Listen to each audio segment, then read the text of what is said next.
Um, I feel exhausted. This week has been so busy. I haven't had enough time to myself.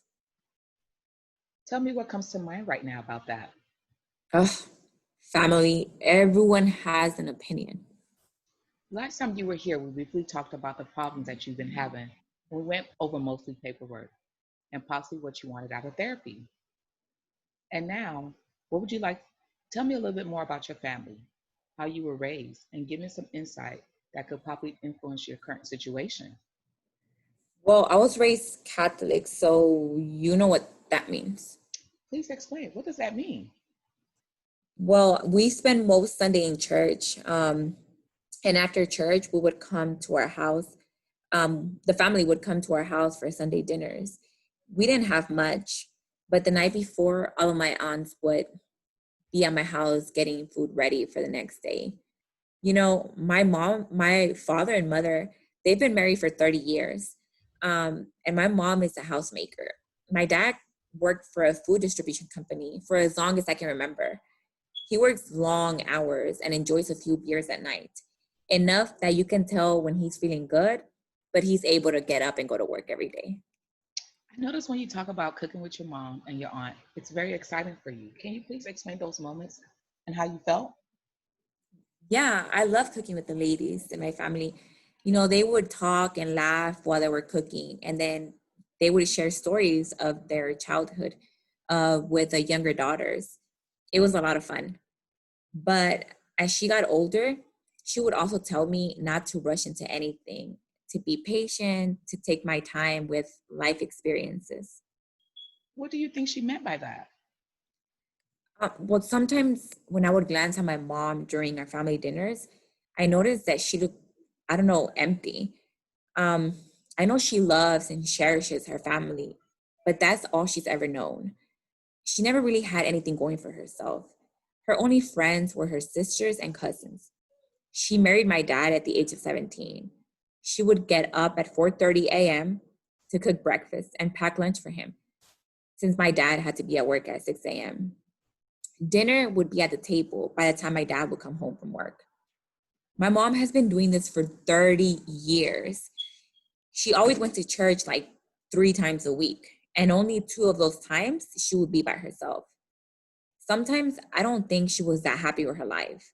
I think she just wanted me to accomplish more goals before marrying my husband. Bonnie, are you actually feeling that way about yourself, not your mother? Well, I think my mom felt empty because she always told me to make sure that I go to school, to get the things that I want before getting married. But I got married at 21.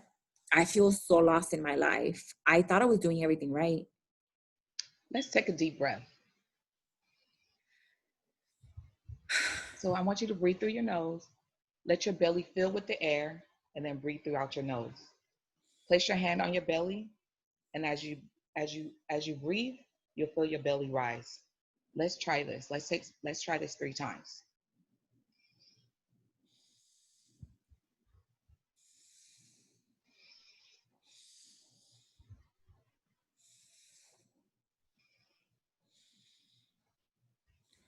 Now, what do you mean you're doing everything right? Is it possible that you're feeling empty? As I was growing up, I was raised to believe that if you go to church, you follow your parents' guidance, you finish high school, you go to college, everything should fall into place. I did all those things, and I still feel as if God has abandoned me. I couldn't even hold on to my marriage. My Catholic faith says you shouldn't get a divorce, but I did. Now I have nothing, just emptiness inside. All those accomplishments you mentioned are significant, and you should never feel that way. Tell me about your ex-husband's relationship, your relationship with your ex-husband. Well, I did the opposite of what she said, what my mom said. I got married at the age of 21, and then I was only married for 7 years. Miguel, my husband, told me that my ex husband, Miguel, told me that he would support me in my life and education. But all we did was fight. He would complain when I had a study group, when I didn't cook dinner. He expected me to be this traditional Mexican woman that cooked, cleaned, and was always pregnant. Despite everything we discussed before our marriage, I believe he just said all those things to marry me, for me to marry him. And he thought I would change my mind once we were married. You know, he took care of our home very well, but he just wanted me to act as if we were living in the 1950s. What do you call this behavior? A little controlling. I mean, I don't mind some of the traditional values. We had planned things out pretty well. I would finish school, we would possibly have 3 kids, and then when the kids would go to school, I would start working towards opening my own business. But it seemed like he changed his mind during our marriage. I don't even know if I can trust anyone after this. I can't even trust my own decisions at this point. After the divorce, I was feeling okay that I would be able to go back to school. And now the living arrangement that I had in place for me to go back to school has fallen through. And I quit the other job to get a position closer to school.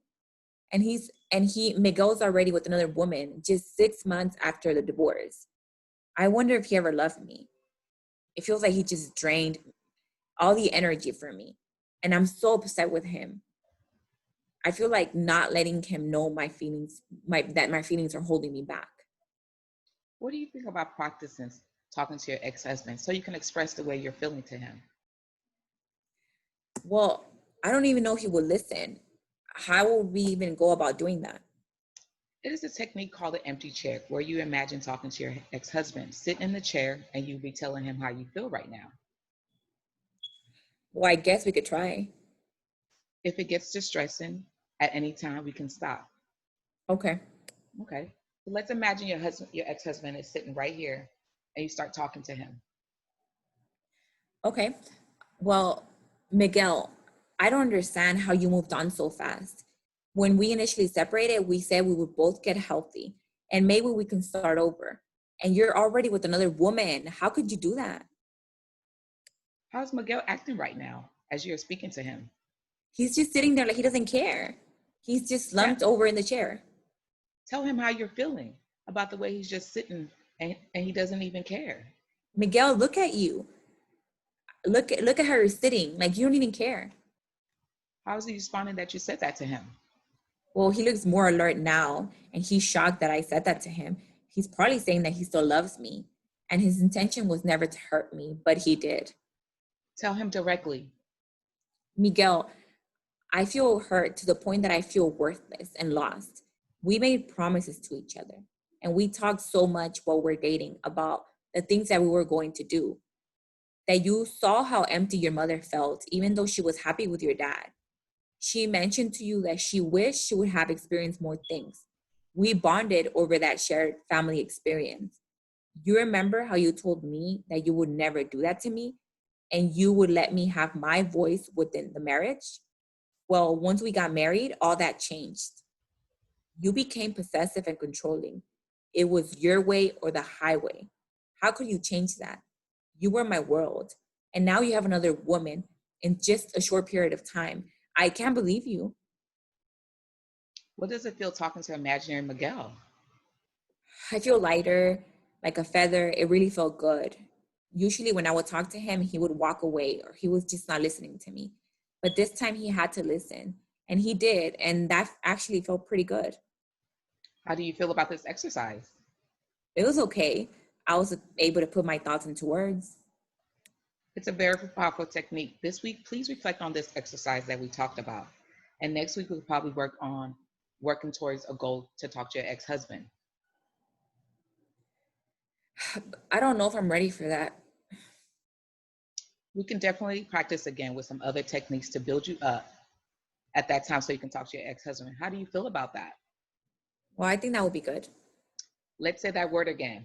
Good, Good, good, good, good. good. This week is going to be a good week. This week is going to be a good week.